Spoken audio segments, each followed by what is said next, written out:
Hi, Will. Good morning for me, and also morning to you as well. Hello, how's it going? Doing pretty well. Happy Friday. I'm glad the sun's and the heat's back for a couple more weeks. Yeah. Actually, we've got like the end of summer. My wife took the kids down to the beach here earlier in the week yesterday, and it was like, oh yeah, it actually feels hot enough that they can warrant splashing around in the water and enjoying themselves. And like, okay, we're back to school next week, therefore it must be getting into autumn. Exactly. For people not familiar, like Will and I both are in the Northwest, but we had a week of unexpectedly heavy rain and thunderstorms for like a solid 5 or 6 days. So a lot of people are like, oh, I guess summer's just over it like the third week of And August. I know So we exactly finally got why. back It's to good weather. because I had family from the UK visiting for that week. Okay. They they So they, they that's why. brought the UK weather. Yeah, Yeah, exactly. they were here for like a month over the summer. They went to visit some other relatives in Calgary. Now, Calgary, because it's in the middle of Canada, it's normally really hot during the summer. They had like 16 degrees centigrade, so that's like 61 Fahrenheit for the week that my relatives were there, which is unheard of for the end of July, start of August when they were there. And then they brought that terrible weather here for the last week that they were here as well. Nice. Okay. Yeah. So I feel like there's definitely I've had friends who recently went to Arizona, and the week that they left Washington to Arizona, first it had a freak rainstorm in Phoenix, so So they brought the Washington weather with them. you can tell you've got a Brit on the live stream when the conversation is about weather for the first 5 minutes, right? That's fair. At some point, we'll probably be like, somebody's gonna be like, when's the demo gonna start? But the last time we had you on was in November, I think, around the launch time Wow. of Data Activator, right? Was it really as long ago as that? It feels like yesterday. It's been a really, really busy what we on like 10 months since we launched Data Yeah. Activator, certainly. It was busy before that as well. Well, yeah, and then the amount of stuff that's been coming out certainly has I'm figure has kept you probably quite busy on running the team and everything. Yeah, definitely. I think we put the preview out knowing that or hoping that we were going to get lots of feedback and lots of people using it, trying it out, telling us what they like, what they don't like, what they need it for, what sort of use cases they've got. And we did. We got loads and loads of feedback, and it's been really, really helpful. So for anybody who's done that, thank you very much. For those who haven't, give it a go and still give us your feedback because we're still learning. We're still in public preview mode. So Data Activator, like I said, this was October. We Mhm. announced it and kind of made it available for everybody last year. And we've been adding stuff to it and making some iterations and making some changes to experiences and kind of capabilities ever since. And we did another kind of big announcement, big reveal in May at Build, where we talked about not just Data Activator, but the whole of the kind of real-time intelligence world within Fabric. And so there are a few other capabilities that arrived then, which are really closely integrated with Data Activator. And typically, people will be using them alongside each other for operation analysis and kind of telemetry and like real-time streaming scenarios. And so, like I said, that we released in May. And again, we got a load of new people using it and a load of new Yep. feedback and kind of talked about it some more. And so we're in a position now where we're saying, okay, cool. Some other good feedback. Let's start thinking about like, okay, we need to get to general availability and make this and take this out of preview and be happy with kind of like all that feedback, all the changes that we want to make. And so that's really what we've been working on the last few months, and what we've still got some work to do between now and when we GA. Can't announce any dates, but we're aiming towards the end of the year. Hopefully, we'll be able to take the preview label off, and Data Activator will be there for everybody to start using. When I think I mean, when you brought this out last year, that streaming analytics and all that stuff that were coming into it hadn't really come out yet. I feel like that's was one of the biggest last puzzle pieces. 'Cause anybody that uses going to want any kind of alert-based system for sure is probably going to want the within seconds, like kind of triggered Yeah. information related to that stuff. So I think that was uh, nail in the coffin's not the right analogy, but I think that was that was the biggest missing component left that really needed to make this a viable platform for people looking for this type of real-time data processing and alert-driven reactions to a degree. Yeah, to a great lesser extent. Actually, Data Activator was one of the first sort of net new things that showed up in Fabric.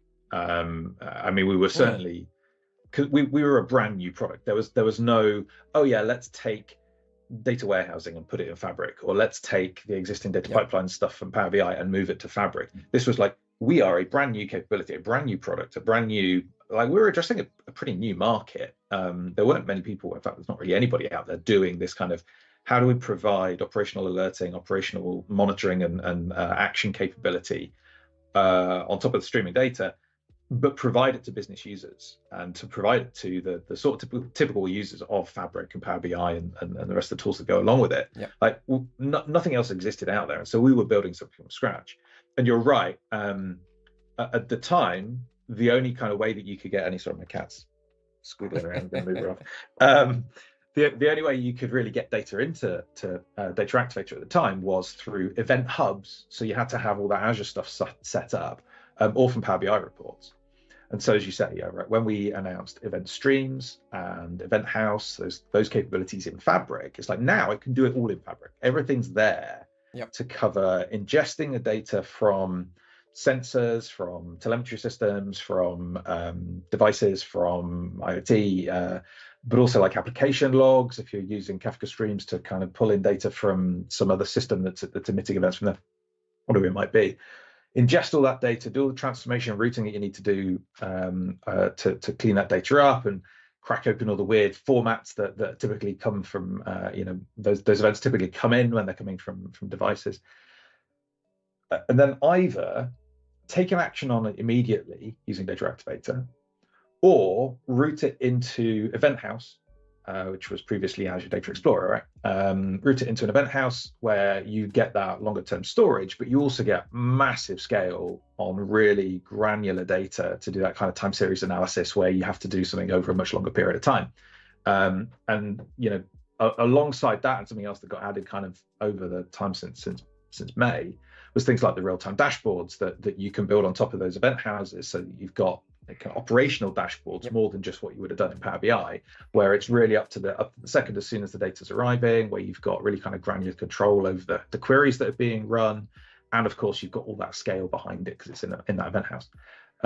And so I think you're right, when we kind of added those capabilities in, it's like now within Fabric you've got all of those things to do these real-time operational scenarios, to meet those kind of scenarios that previously you had to kind of go to a bit of Azure and a bit of Fabric and a bit of this and that and the other. Now it's all there in one place. And the big push that I've liked both with Data Activator and also just with goals and metrics is I'm trying to push so many clients to just like be based on an alert-driven ecosystem with this stuff. We're way past the point if things are set up properly where you have to like start your day with coffee and just and review in a dozen reports just to see if things are good or bad to a degree, right? Like we should be told when to go look at stuff. We should not have to go find it ourselves, especially with just anything involving data changes. And I think we have a lot of tools now to be able to do that. But just speaking of Data Activator, before we actually get started on all that, do you want to just, for the people in the stream watching now or later on, give a quick introduction to yourself, kind of, of course, what you manage at Microsoft? This is one of the problems when I talk to you, Reed, because we've known each other for ages, and I forget that I should probably do this introduction. And I've done so many webcasts with you as well. So I am the group product manager for Data Activator.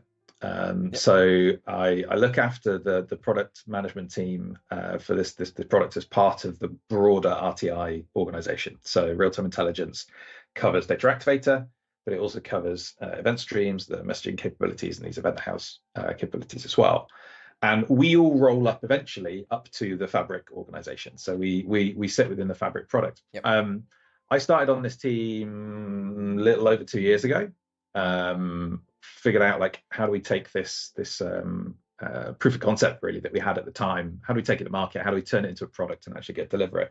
Before that, I was on the Power BI team. I joined the SQL reporting services team back in 2012. So we like really in the early days before Power BI was really getting started. Ran with Power BI for many years and decided, hey, like I want to get back to a new product. Power BI is pretty mature by the time I left, and I wanted to go and try my hand again at building something from scratch and getting that feedback and doing all that rapid development that comes along with a new product. So it's kind of my history. So for now I've got I've just hired my 4th PM actually, so we've got a team of 4 people. Nice. Okay. And we're distributed all over the place. I don't know if I talked about this last time, but we've got I've now got 2 people here, 1 person in New York and 1 person in London. And our engineers are also split between here and London and Poland.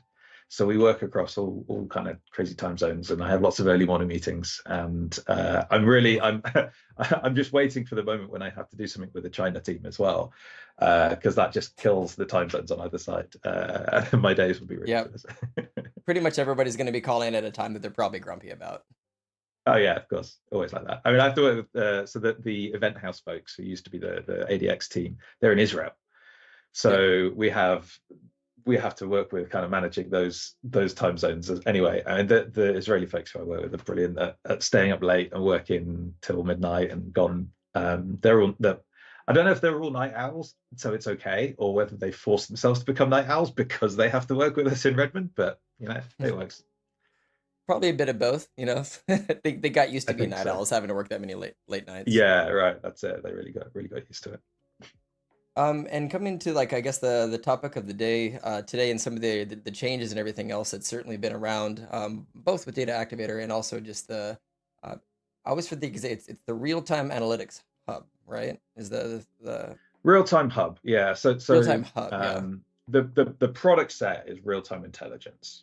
And we talk about Data Activator, Eventstreams, and Eventhouse. And actually, there's a really good point. Something I kind of missed out here. Maybe I'll throw a slide up that kind of talks a little bit about kind of where all these things fit together. I can pull it up. You can think about, when you think about kind of Microsoft Fabric as a whole, right? We've got all these different experiences for doing different things that have been around for some time, between Data Factory, data engineering, warehousing, and obviously Power BI, where it all kind of started. But this real-time intelligence umbrella covers these different sort of capabilities, particularly around streaming and operational analytics. And there's one thing that it kind of underpins all of that real-time capability, and that's the real-time hub. And you can kind of think of real-time hub as like one lake for your streaming data. If one lake is for all that data that you're bringing together from batch sources, from Data Factory, and storing to make it available for all of those other workloads.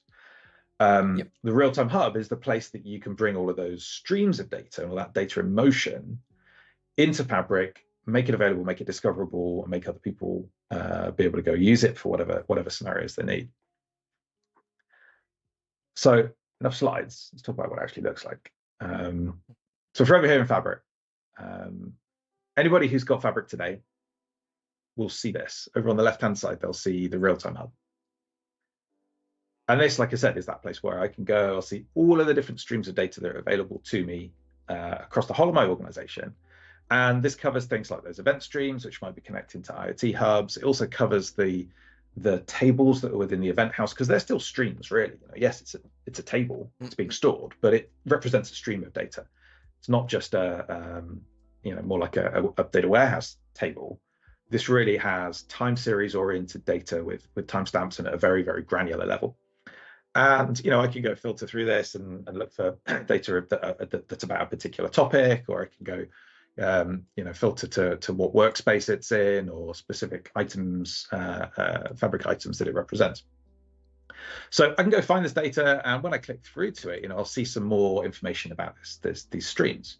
So wherever these streams came from, I can see how is it being used, what other items are using it. In this case, we've got an event stream that's managing the stream, but we've also got some upstream and downstream connections as to where this data is coming from and going to. I see a little preview of kind of like the number of events, the number of messages that are coming in and out of this stream.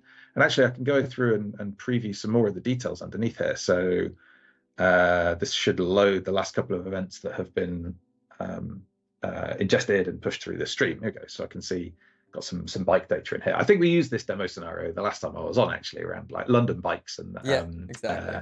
Tracking the different bike points around London. We still use it because it's a really kind of easy to understand data set. People get it. It's like, there's some bikes in London that people manage, and they pick them up and drop them off at different places around the town. And what we've got here is this stream that's every time somebody picks up a bike or drops it off in the bike point, it says, hey, look, I've got a new bike. Now I've got this many bikes here. I've got this many empty stations. And we capture some information about the street, the latitude, longitude that they're in. So I can see these things are updating, the data is flowing through as soon as I start connecting to it.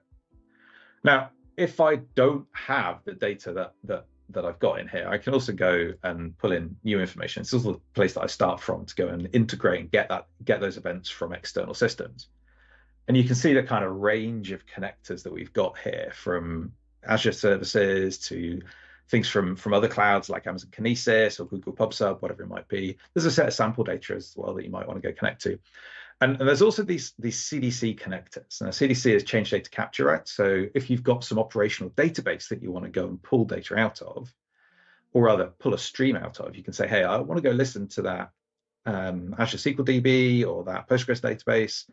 And every time there's a change in that database, I want to treat that as a new event and bring that in to these event streams, and then be able to go and act on that or do some analysis over it. And I'm getting the deltas, the changes every time somebody makes an update to that database. And that could be really useful for doing kind of analysis or monitoring over an operational database like an inventory system, or some operational database that's tracking packages as they're going through some logistics system, or maybe it could even be some human tracking system if it's like in a hospital you've got patients being checked in and out, or we've got customers using this in academia where they've got students enrolling in courses at different times, and they'll leave courses or they'll submit coursework or whatever. And so each of those things that goes into their operational database that tracks how people are using the course or interacting with the courses that they're providing,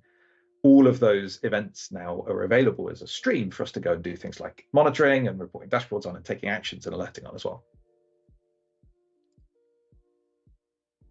So one last thing I'll point out in here before we go any further is that so far we've been talking about the data streams that are typically coming from outside of Fabric, right? This is stuff that's coming from some external sensors or some external systems. We also have a couple of other tabs here that show me, like, here's all of the other Microsoft sources that I've got access to. When I say Microsoft sources, I mean things like Azure SQL databases or event hubs in Azure or Event Grid in Azure. So if you've got existing Microsoft eventing and messaging capabilities that show up inside your organization, they just show up here automatically. This is just passing my credentials through to the Azure portal and saying, yeah, what stuff do I have access to? What subscriptions do I have access to? And what event hubs and event grids and the like are in there as well. So I don't have to go and connect to those manually. They just show up for me. Yep. And the third one here is really interesting. And actually, you said something about this earlier that we'll come back to. This third one is about Fabric events. So things that are being generated either by the Fabric system or by the Azure by Azure subscription systems. They're going to start showing up here as well. So for example, Azure Blob Storage, every time you write a file or read a file or delete a file from Azure Blob Storage, there's an event that gets raised within Azure, and we can listen to those as well. And the same for every time that an item gets created or updated, deleted in a Fabric workspace, you can listen to those as well. And this starts allowing us to make things that are a lot more event driven. You said earlier, like you're suggesting your clients try and think about how can you be more event driven rather than schedule driven, just doing stuff on a batch schedule. Yep. And really, when you think about this, there's two sides to that. One is, how do I make my business more event driven, where I'm listening to students enrolling in a course, or packages going missing from a logistics system. That's the business data. But there's also some system events that are interesting. If you're a data engineer and you're trying to automate some of your business, your data processes, you might want to start saying, like, okay, cool, well, let me listen to some of these Azure Blob Storage events. And when a file arrives in a storage account, run a pipeline on it.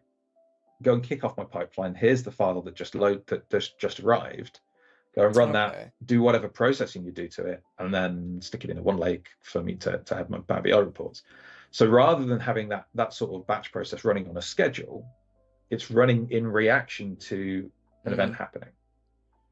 So this RTI, this work that we're doing on RTI is not just for these business operations and these transactional kind of operational processes, but it's also for your data processes.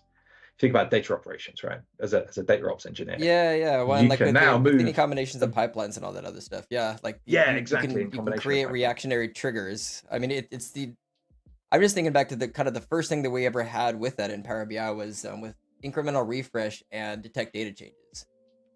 Just because like Yes. why trigger any data movement if there's no data to move or new data?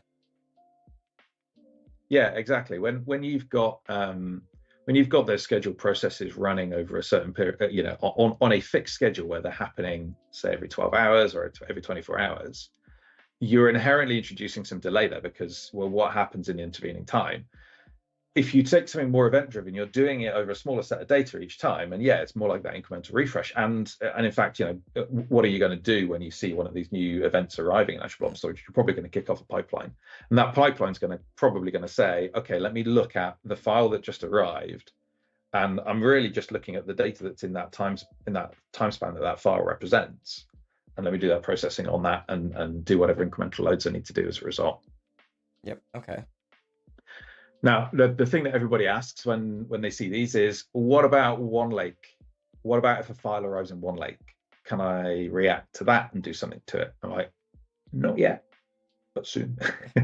We're working on it. So the one lake team it's effectively Azure storage, right? Under the hood. But they're working on raising those events when one lake files get created or updated or whatever, and they'll show up here as well. And actually, we're in talks with a bunch of other teams around Fabric, because there's a few other scenarios that I think kind of become interesting when you talk about these automation processes. For example, if I've got some machine learning model running in Fabric, over time, any machine learning model will lose efficiency or lose effectiveness, accuracy is the word I'm looking for, as the model kind of drifts from the data. If you think about, I'm doing some forecasting, right? I'm forecasting on the previous periodicity of the data and the values within those periods. But over 6 months' time or 10 months' time, maybe the thing I'm forecasting, if it's like sales or something, well, my sales should hopefully grow over time anyway. So my forecast now looks different. The rate of change might be different, or the profile of the data that I'm tracking might be different. And so models drift. Now, what we'd love to be able to do is say, okay, well, let's take that model drift value as a stream, monitor that, and when the model drift is more than 10% of the accuracy goes down by X amount, go retrain the model. Do that automatically. Don't wait and do that on a schedule. Just do it when it goes outside of a particular threshold. So there's loads of other things within Fabric that might be kind of event driven that we want to go and support and allow people to kind of build more capability around. So another one would be pipelines. I run a pipeline, even if it's being batch or being driven by another event, we expect it to load a certain amount of data. We expect it to transform a certain number of rows. Usually we do 10,000 a day. Over time that might creep up. But what happens if one day we run that batch load and it only loads 1,000 rows? It succeeds and it runs okay, but it's loading much less data than we expected. So you can actually use these Fabric events to do kind of data quality monitoring. It's a really interesting scenario that we're trying to think, like, how can we support more, give more native support for, even where we can track that this pipeline ran. Over in the Monitor Hub, right? We've got a list of all of the jobs that have been running recently. I can see that it succeeded, but I don't have any information in here about how many rows did this semantic model refresh load. It might have succeeded, but only loaded half of the data. Now, what I'd like to be able to do is see an event that comes out when this finishes to say, hey, it succeeded. Here's how long it took. Here's how many rows it processed. And you think when you look at dataset refresh in the dataset settings, you see this, like how long did it take? If we can raise some more information about which tables got touched, how many rows got loaded to each tables, then you can start to put some alerts and rules on that say things like, well, if it was 10% less than yesterday, or more than 10% less than yesterday, something's probably gone wrong. So let's rerun it, just try it again. If the next time it runs, it's still 10% less than the previous day, okay, there's a problem here. We need to go raise an alert, tell the data engineer to go look at the pipelines. Is there some problem in the upstream systems that are feeding this data? Did we hit some capacity throttling limits and then had some problems with that? capacity management is a whole another area that this is ideal for doing tracking and monitoring as well that we're working on. So there's a Well, and I load know of the different things silver within layer, Fabric for automating the things. silver layer Cool. is usually designed to like split the data when it comes to that good and bad, right? So like that you're not, Yeah. because if you just do like a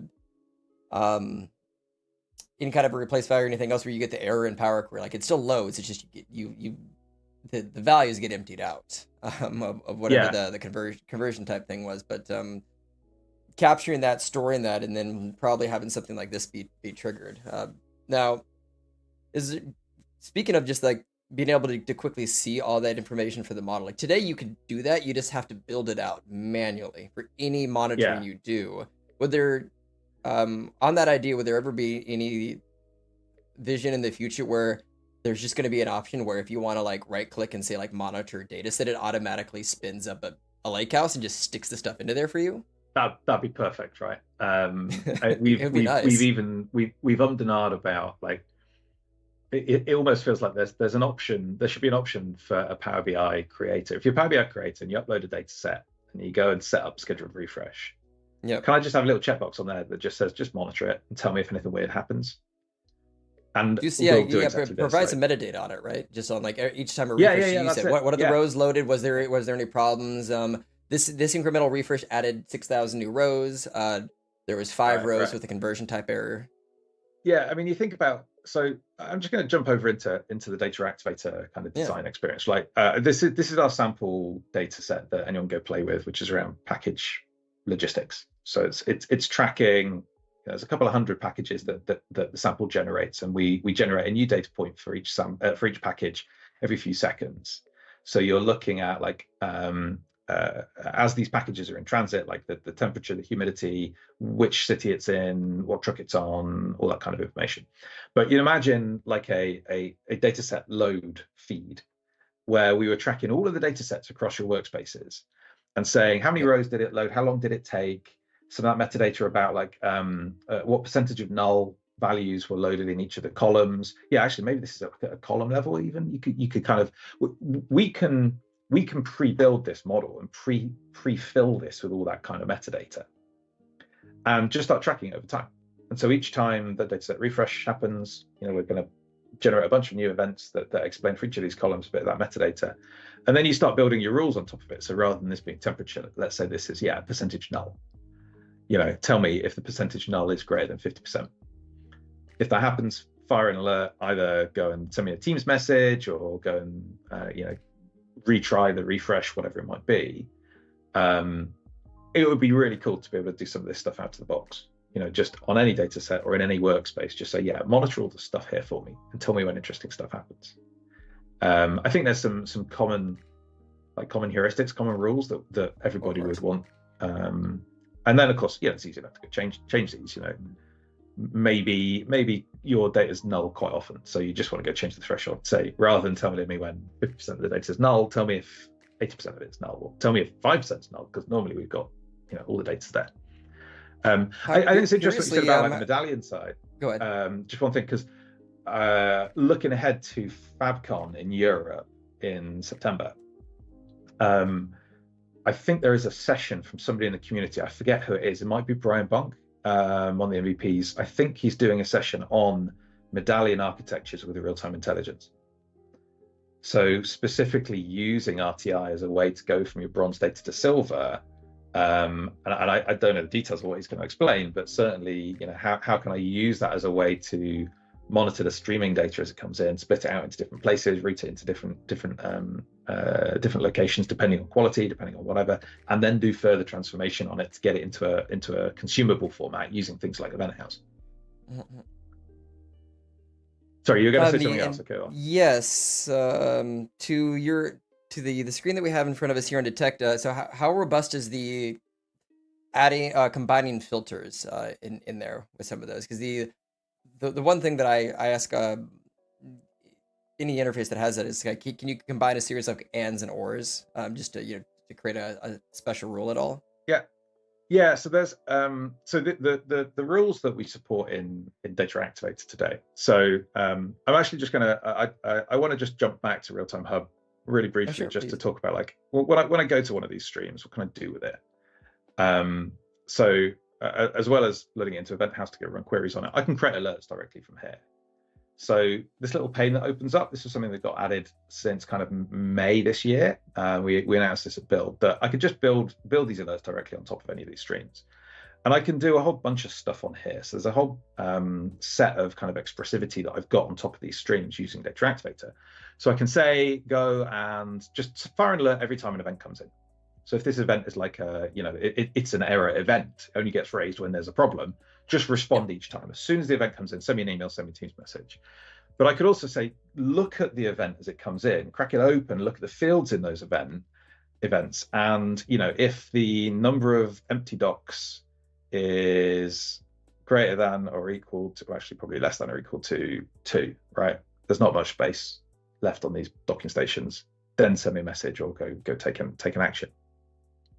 Or I could say, group these things so that I can look at them over time, split these events up, group them by byte point. So I told you this was like the London Bytes thing, where I've got a bunch of events coming in that represent all different locations around the city.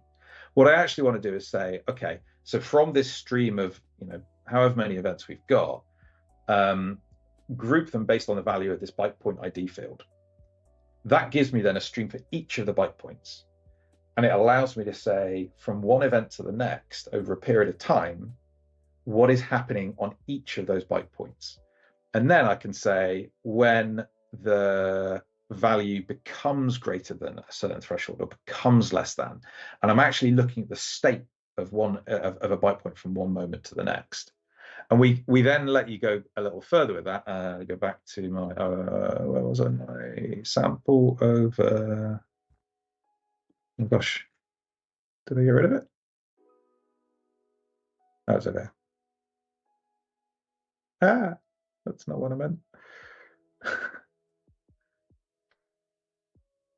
Then, if you take that even further, an example that we could build with these package samples would be something like, let's take the let's take. Also just like how quickly the interface loads too, just because like there's a lot of little widgets that it's having to load. It's pretty snappy. We got a lot of stuff going on here.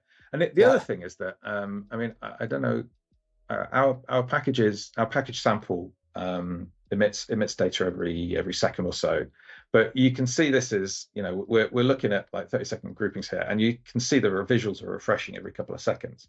So if you've got very fast arriving data, you'll see it as soon as it streams in. Exactly. This isn't, think about like Power BI reports, right? Even though you've got that automatic page refresh option, you can set it down to like a couple of seconds.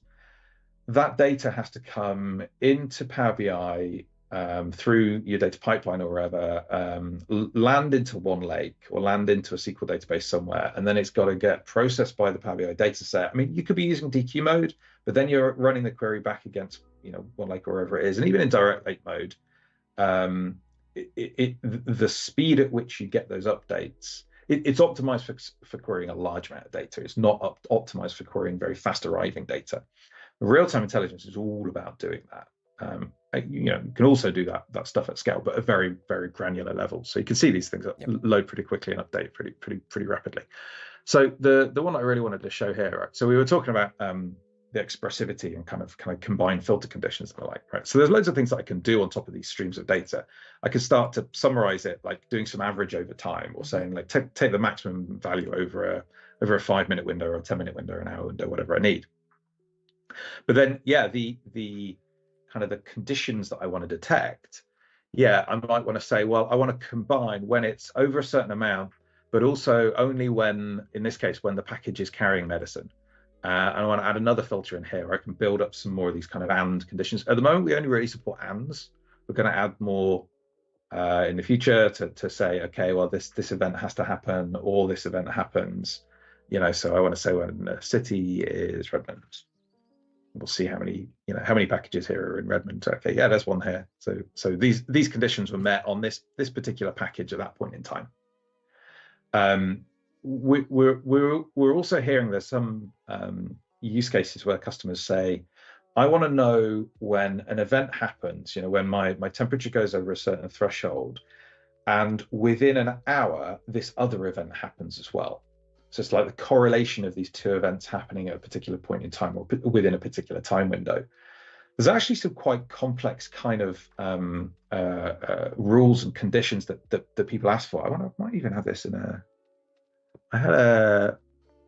I'm just trying to think like from a row based perspective, how, because you'd have to identify something, and then like this is the A thing. would have it's to not row by row. So Yeah. many of these conditions that people want to look for over time are about to change from one point in time to the other. Well, yeah, It's yeah, about yeah. tracking the state of a thing over a period of time. So, just tell me when it goes over a certain, when it is over a certain value, right? So That's an easy one. we've, Yeah. this is every time an event comes in where it's over a certain value. So you can see all these red ones. And very quickly we talk to customers and they say, oh, well, actually that's going to generate too many alerts.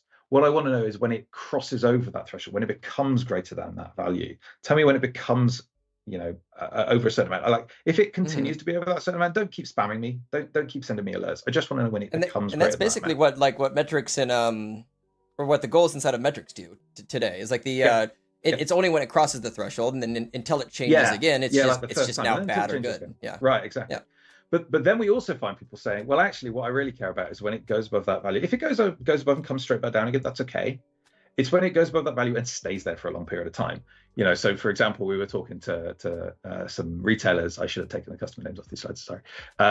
We've been talking to a whole bunch of retailers who expressed exactly this, where it's like, it's okay if a freezer gets too hot as long as it comes back down again. It will do its cooling cycle and it will come back down. Okay. But if it goes too hot and stays there for 15 minutes, or even, tell me when it gets too hot and stays too hot 3 times over the course of an hour. So you actually get these lots of complex kind of layers of conditions on top of these.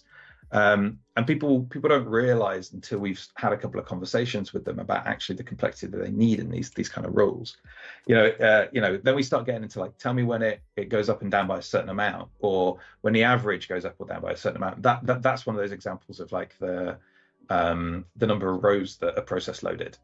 It might creep up a little bit because we've just got more data coming in over a daily basis because we're doing more sales over the course of a period of time. So it's okay if it increases, but it's tell me when it suddenly increases or decreases. That's what's interesting. Or when it goes outside a particular standard deviation, we can't do that one yet. I've got slides and slides of these because they get really complex. You get into things like, oh no, we had this problem earlier where Will's thing froze up. So let's go to Skype. I don't know if you can still hear me well, but you did freeze. So what I'll do is let's hang up and quickly reconnect. So I'm gonna do call him back. So one moment, people. All right, here we go. Hey, and that was weird. There we go. Yep. All right, we're good.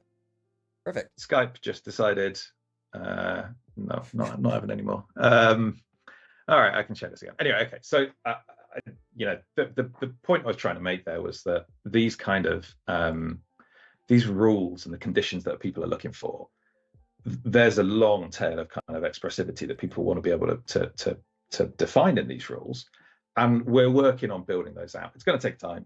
This is not something that we can do overnight. But the interesting thing I think is that we're trying to build this in a way that business analysts, data analysts can go and use. So the GUI is very kind of snappy, as we've seen, but it's also very kind of clicky, draggy, droppy, to use Christian's phrase. We want to make this. The Christian way gets paid every time somebody says that, right? Yeah, right. I have to drop $1 in the swear jar for him. Yeah, exactly. And actually, we've already seen during our preview, we got some feedback on this UX. People were saying like it's weird that I have to keep scrolling up and down, and I define one thing up here, and then I define another thing down here, and there's some more down here. So we've got some changes that we're making that that should simplify this experience a bit as well, and kind of break out where you define it, with where you see the results of it, and that sort of stuff. And then but ultimately, what we're trying to do is say, look, we want to keep this experience understandable and simple for those business users to be able to go and define these rules.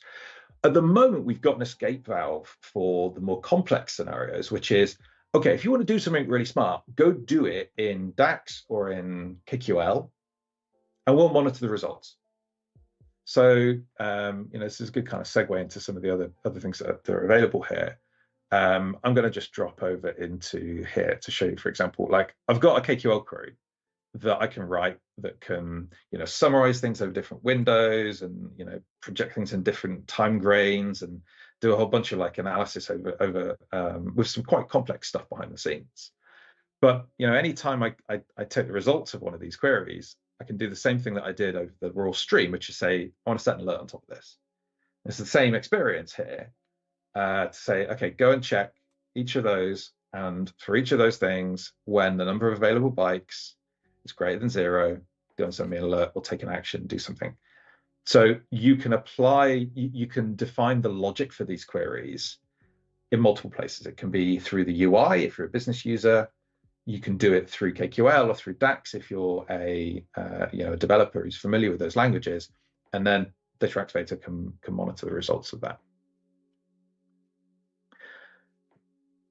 Okay. And like to your point is I'm sure from a PM perspective, it's probably fun to a degree of getting these unique client requests. Like I never would have thought of it, trying to monitor X, Y, and Z, but like that's actually a really good thing that we have to figure out how to code for to catch this. Yeah. So from the back end, like it's because you're getting streaming data coming in. So if you have like a 60-minute window and a three times in that window, is there basically an internal like ticker that kicks off? So event thing 1, okay, there's a count of 1, there's a count of 2, and if it doesn't get past the threshold, it just resets at the end of the hour. Is there basically something like that basically being monitored? Yeah, we've exactly in on the Data Activator side, we've got like 3 different engines that we use for different purposes. That does exactly that. Like we've got some which are really fast, like Twitch responses, where particularly for those alerts where we're just saying we're not really checking each event when a particular field meets a value, where it's just respond to every event. The automation scenarios where we're looking for a file getting dropped into storage, and we just want to respond to an event and run a pipeline as fast as you can. We've got one engine that just does that. It's just like it listens to the events and executes a thing. And so that can happen within a couple of seconds. In fact, I've got an example of this one somewhere. So I've got an Azure storage account here, Contoso stock output. So this is just a standard kind of storage account within Azure.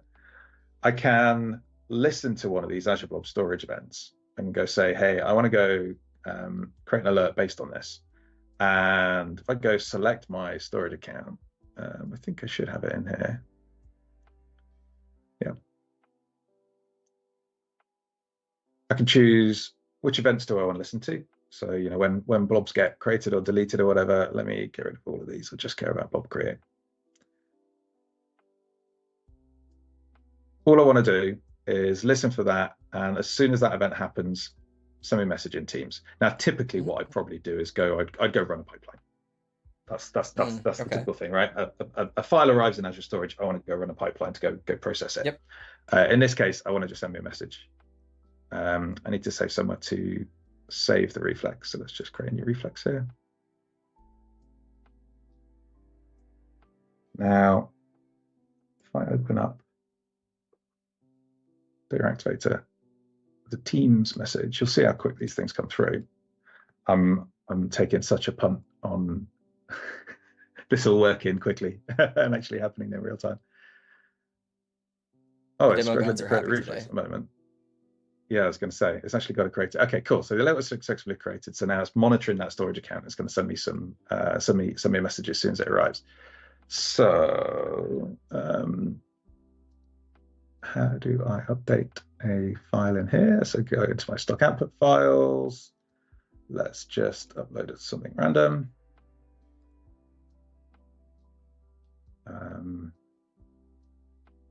Let's upload a picture of my family. Why not? We'll count that as a file that we're going to go process. Right, so the file's been updated, uploaded, and there you go. I got the trigger, I got the alert. So that took a couple of seconds. Right. So we have some of these super fast triggers that can monitor if we're just responding to every event, it will happen in a couple of seconds.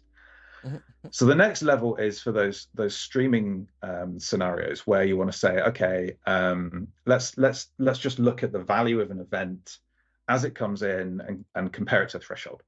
So we had, go back to my real-time hub, we had those kind of bike streams where I just want to say,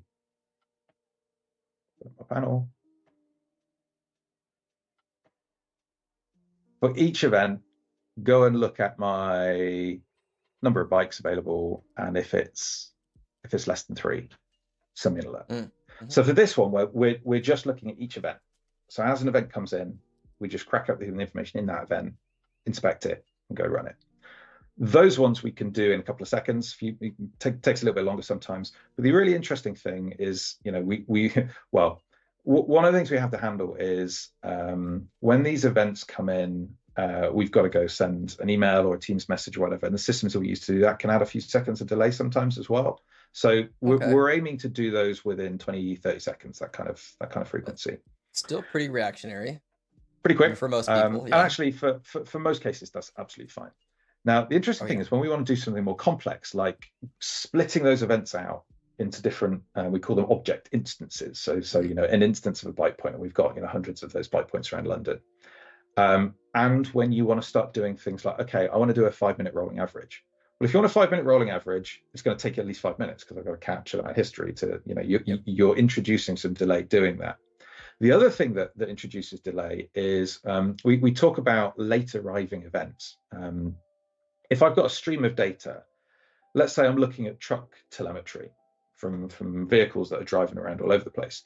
If that truck goes through a self-service black spot and there's no signal, it can't send events. What usually happens with those kind of sensors is they wait, and as soon as they've got service again, they send that history.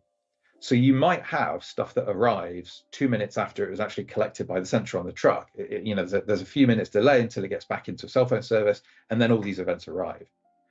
And that kind of how tolerant you are to delays in that will determine the length of time that it can take to actually go and act on it. So, for example, we spoke to an airline where they were saying, we get this information, but it can come in a couple of minutes after the system is kind of really, the operational system captures the fact that there's a delay. A plane's going to arrive 15 minutes later again. And they say, well, it takes another couple of minutes for us to actually receive that information from the operational system. Sometimes it can take faster, sometimes it's slower, but we want to wait 2 minutes to assume this before we look at any of this kind of later arriving data. Then on top of that, we don't want to fire a notification to tell people the gates have changed immediately, because quite often, if it changes once, it's going to change again, because they shuffle everything around and say, okay, these planes are going to move over here, these planes are going to move over here. And quite often it ends up meaning that, well, there's another gate change that comes in a couple of minutes later. So they actually say, when you get a gate change event arrive, wait for 10 minutes, and assuming it hasn't changed again, only then send a notification to the users, to the customers. Because otherwise you just get the like constant, Right, you don't want to constantly barrage people with, oh, go to this gate, oh, go to this gate, oh, actually it's changed again. And so we see these kind of like, there's usually some extra delay incurred in those things before people really want to react. Even just those late arriving events where I want to compare one value to the previous.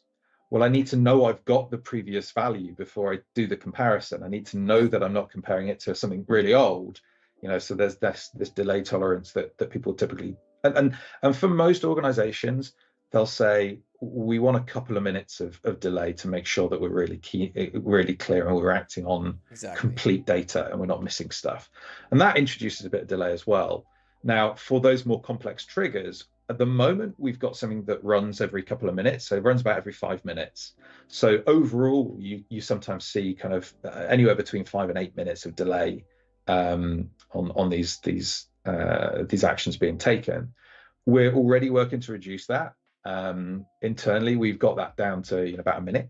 But again, it's like we can do that within a minute, but you've got to add those delay tolerances and everything else on top of it. So, a couple of minutes is about right. And as we get towards general availability, you'll see some of those things speeding up, some of those things rolling out. That's kind of where we want to be by the time we're in GA.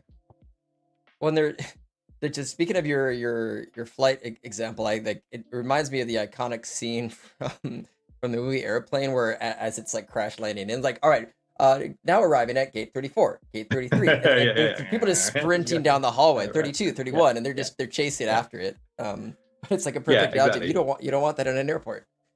You don't want people running around doing that. Yeah. I took a flight. I took a flight from here to Orlando once. I had to change in Texas, and I'm sitting there at the gate, and because it's a couple of hours layover, so I'm sitting there, at the gate that I was told it was going to be at. I'm sitting there working away, and I'm so engrossed that I don't notice any of the gate change things until somebody starts lining up to go into the gate, and I realize, oh no, it's a different flight now. It's not my flight going at this gate. It's a different flight. And I've got to leg it down. I had like 4 minutes. I didn't get there. I ended up staying overnight in Dallas. It was the last flight of the night as well. It's ridiculous. Oh no. At least hopefully you got a hotel at least. Yeah. It was okay. Out of curiosity, as you said, there's been probably a lot of learning to prevent over alerting with this stuff. Was there any early on testing or anything else that went horribly wrong with too many alerts? Yeah, I feel like we talked about this the last time I was on. Or actually, it happened again really recently. We were doing some somebody else was doing some testing. Do you know Scott Sewell? He's on the CAT team. He managed to generate something like 40,000. So he was using a Power Automate integration, and he managed to kick off a Power Automate run 40,000 times in 24 hours. Now that's the limit for Power Automate. Power Automate stops you at that point and says you can't do it anymore for another 24 hours. To protect their service, to stop people from DOS in their service. So yeah, it's a problem. This has the potential to be a gigantic spam machine. So we're putting in some safeguards. Skype does not like you today. All right, we will do the magic rain dance and get this to work one more time. So I'm gonna hang up, give him a ring. And let's see if we snap our fingers and this works. Hey. There we go. Okay, yeah. I figure you'll just be faster to hang up and call back. So there you go. At least your voice is back now. That was weird. Yeah, my video should come back in a sec as well. Yeah, camera's coming. There we go. There we go. I don't know what they're asking. Skype, this is weird. Keeps kicking me off. So we've got some limits in place in terms of the number of emails or Teams messages or Power Automate things we can kick off, the number of times we can go run a pipeline or start a Fabric item. There are some system limits in there, but we do want to provide a bit more control to users to say, only send me a Teams or email message, whatever it is, X number of times within an hour, or for this alert, only send me it once every 24 hours. This shouldn't be like a system-wide thing. It's just for specific triggers. Now, obviously, the way that people can reduce that spam today is by setting these kind of just tell me when it becomes greater than a threshold, or just tell me when it happens within a certain number of times within an hour's time window. And actually, where we've spoken to people about what are the conditions they're looking for, that usually has some implicit kind of spam prevention based on that logic. But yeah, you can combine those two things together. And I think being able to do it with essentially using your mouse as your sword is very helpful in a lot of this. And I like just the industry's general direction of low code to no code with a lot of this stuff. Is there, out of curiosity, with this, like in Power Query, you can use your mouse, or you could actually go poke around in the advanced editor. Is there any options to, if you wanted to set up a really advanced rule that the UI does not support, is there a way to write it yourself? Not in Data Activator, yeah. Data Activator's been designed as a GUI first thing. We don't have we've got kind of an internal grammar that we use to translate these into code on our side, but it's not something that you can go and crack open and write some script against. Okay. So again, if you want to do that for those more custom rule complex scenarios, not yet. No, we could do it in the future. But we really want to make sure that this is something that low-code users can use. And like I said before, you've got that escape valve. I can always drop back to something like KQL, which is great for doing those complex, high granularity over a longer period of time. And so we found typically, if people want to do something more complex, that's the sort of place where they're going to go do it. Now, one of the challenges with KQL is KQL and DAX as well, they're not great at managing, querying for the state of something at a particular point in time versus the state of something 10 minutes ago or 20 minutes ago. Think about it in DAX, how would you do that if you wanted to say, what was my value, what was my sales value an hour ago versus now, and then let's keep rolling and running that over a period of time. So Data Activator has some value there where we can track that state of the state of the results, and we'll keep the history of those results over a period of time. And that's what was happening there on that dashboard. So back over in, I keep clicking the Skype window, thinking that's the thing I can interact with. I need to do it over here. So share, and it shows a still of the last. Again, actually, yeah, it shows a still of the last screen, so it doesn't blank out. But you'll just have to share it again. There we go. Okay, so this dashboard that I showed before is actually it's a real-time dashboard. So this is a new item type that works over those event houses. These visuals all run KQL over the event house, so they're really designed for tracking this very granular time series, time-oriented data at huge scale, right? So the type of data that people typically load into event houses is really it's time-oriented, it's event-based, it's often semi-structured or unstructured data, so nested JSON in a kind of weird event format. And KQL has got a bunch of expressions to extract those kind of values, dig those values out of those kind of complex semi-structured events, do time series analysis over them, and be very granular about the types of results that you get back as well. So the visuals that are in here, unlike if you build a Power BI report, Power BI wraps a bunch of kind of top 1,000 and does a bunch of kind of optimizations around the query to make sure that they respond quickly. But the problem is you lose a bit of fidelity in the query then. Whereas these again, I'm clicking on this Skype window. These queries, right? I can go and write this query, and what I write in here is exactly what gets executed and exactly what gets returned back into the dashboard. So I've got really kind of granular control over it.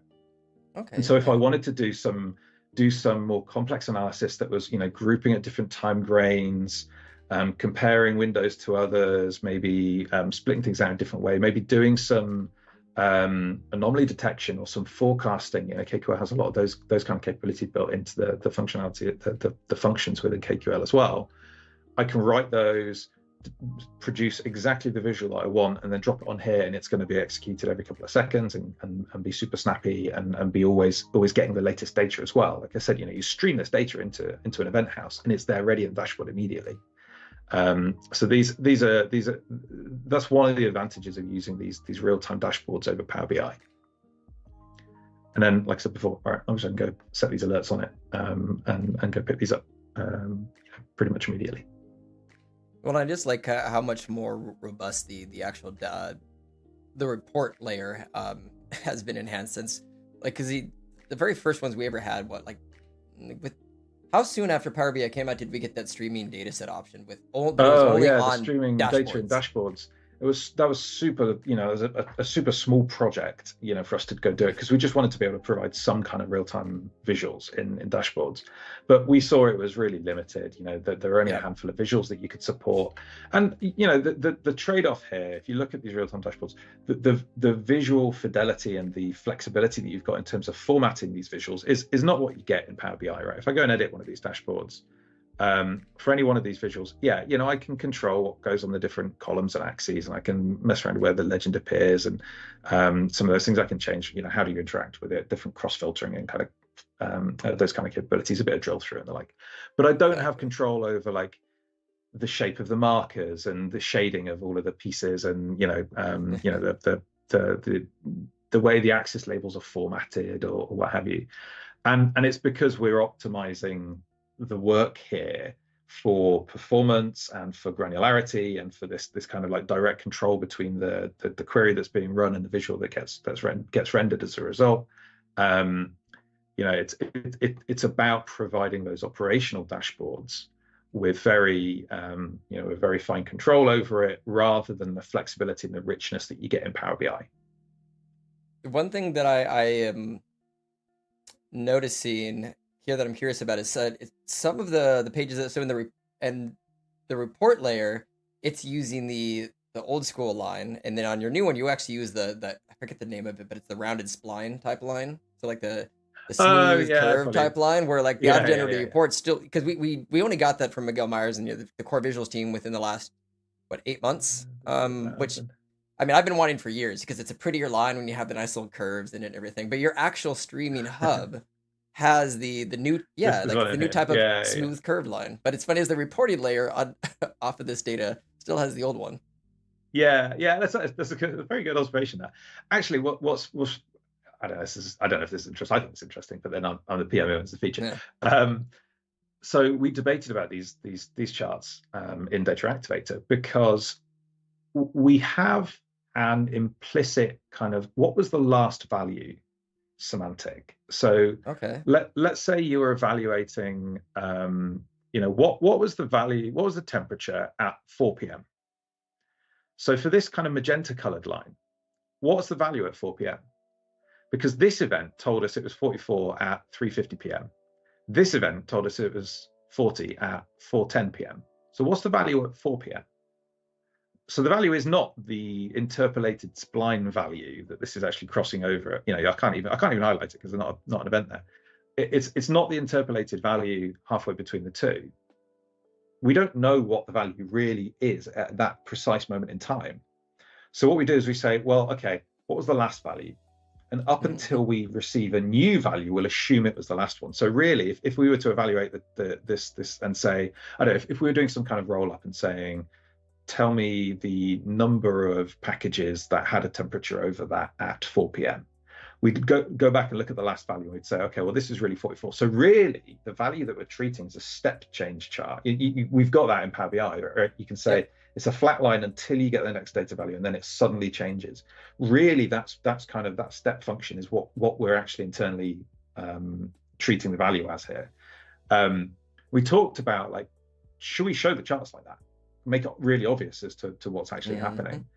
And we found that typically because these operational scenarios, you've got lots and lots of things being monitored and they're changing all the time. It got really busy, and those charts are really hard to interpret because you've got lots of lines sitting on top of each other. So these splines give you a little bit more kind of visual distinction between the instances that we're tracking here, but they hide a little bit the internal logic. And we could go either way. We should make it an option. Just give people the choice to change between the two. I think there's a lot we could do with our visuals here. Now on the real-time dashboard, you notice it's just doing a straight line interpolation.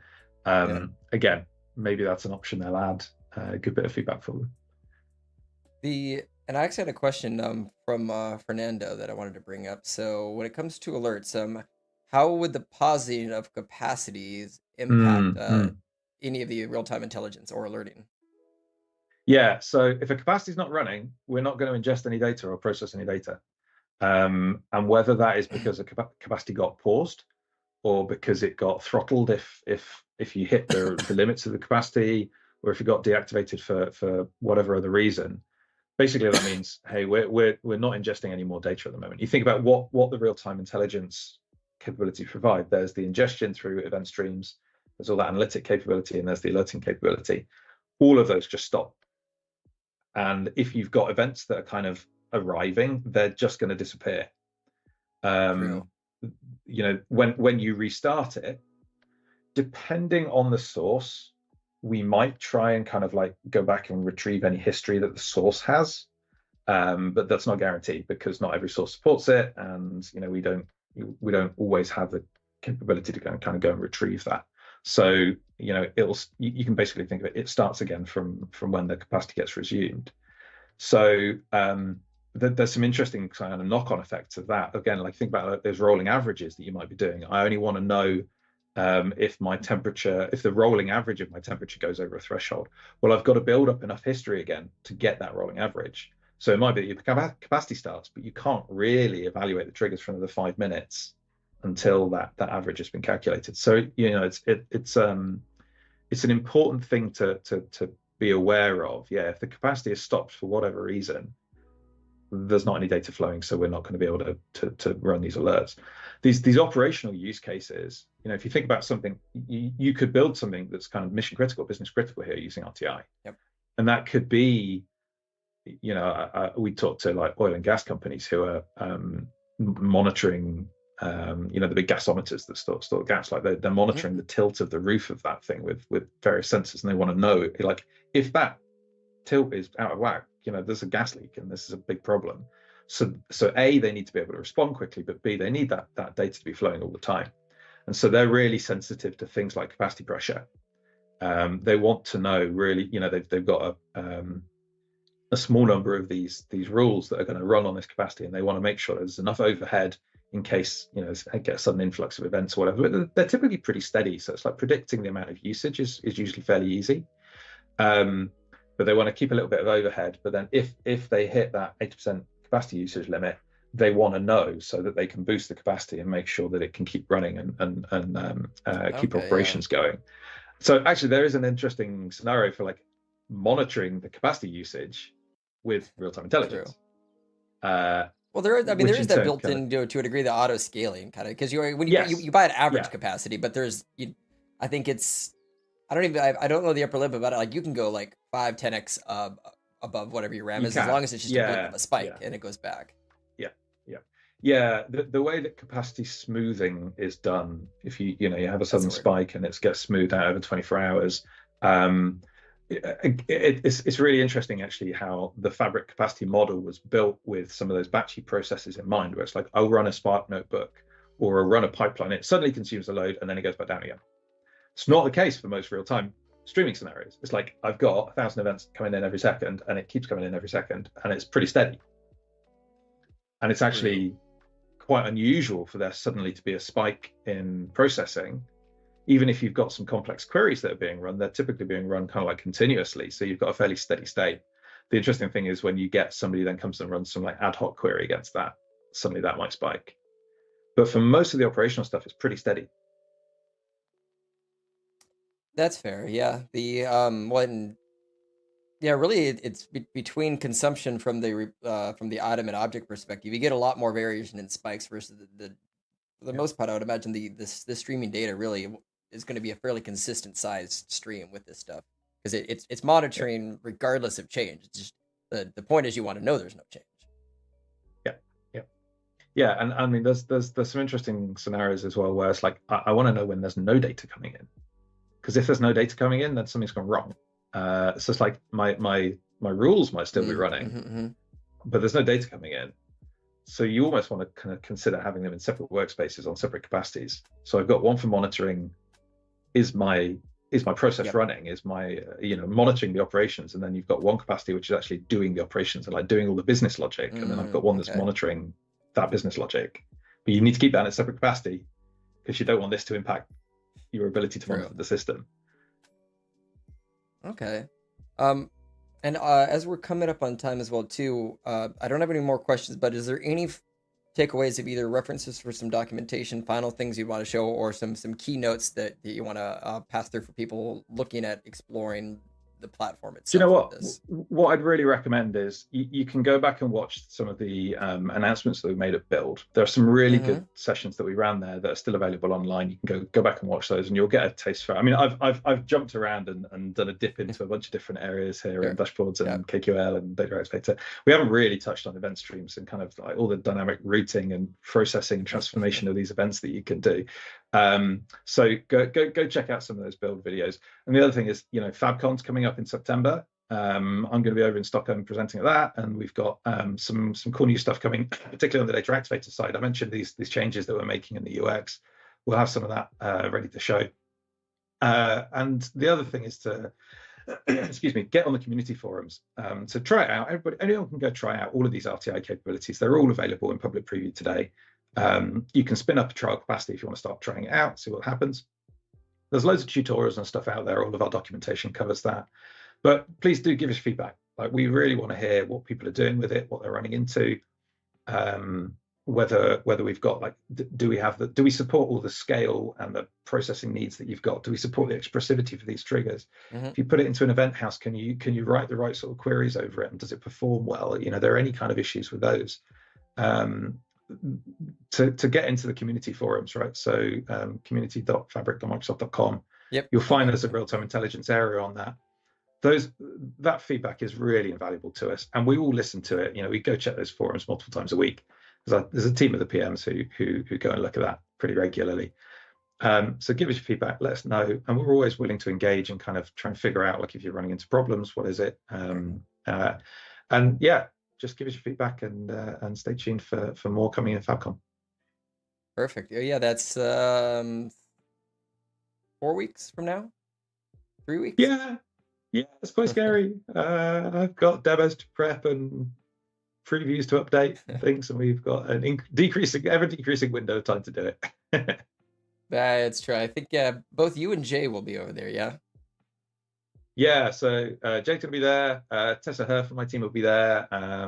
We will have folks from the Eventstream team. I think some of the KQL team, the Eventhouse folks, are going to fly up from Israel. There'll be a big crew. Be loads of folks around. Well, enjoy. I'll won't be able to make it for this one, but I'll definitely be back in Vegas next year for the next US one. Sounds good. Perfect. Oh yeah, and of course, let me flip back to here as we wrap up. But well, it's always a pleasure to have you on for this, and yeah, thanks for bringing me. Definitely happy to get you back on at some point in the future as this continues to add a lot of new bells and whistles with this stuff. So it's an ever-moving target of growing features for sure. Yeah, I'm sure we'll catch up in the new year. Maybe there'll be some more fun stuff coming then. Oh yeah, 100%. And there probably some, as you say, some good announcements that will be coming up at FabCon here in about a month. So yeah, loads of stuff. I mean, I got a sneak peek of Amir's keynote, which I'm just going to cover the whole of Fabric, and oh my gosh, there's so much. I'm excited then. Well, you enjoy the rest of your Friday. Everyone enjoy your Friday morning, afternoon, and evening, and we'll chat soon. You too. See you all later. Take care. Thank you so much for watching. Please consider hitting that like and subscribe button. And if you want to help support this channel, take a look at our channel memberships or our merchandise store for cool swag. And last but not least, please consider sharing this video on your social media platform of choice to help our channel grow. So, until next time.